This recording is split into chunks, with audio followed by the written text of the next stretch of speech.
Ditëve të fundit në rrjetet sociale ka qarkulluar një fotografi që u interpretua se banori Big Brother VIP Kosova 4, Labinot Rexha, ka një fëmijë nga një lidhje jashtëmartësore.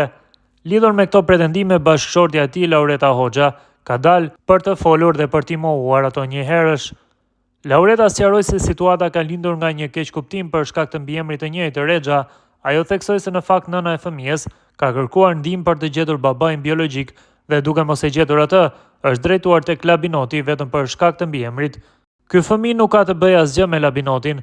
Ai, përveç se ka tentuar ta kontaktojë babain e fëmijës dhe ta ndihmojë, nuk ka asgjë tjetër. Nëna e fëmijës nuk ka mundur të kontaktojë me babain e vërtet dhe e ka gjetur Labinotin vetëm për shkak të mbiemrit të Rexha.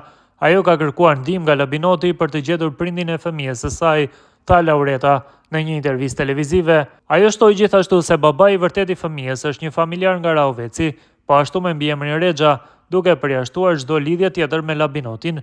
Ky sqarim vjen për të qartësuar keqkuptimet që u përhapën në media dhe rrjetet sociale rreth jetës private të banorit të Big Brother VIP Kosova.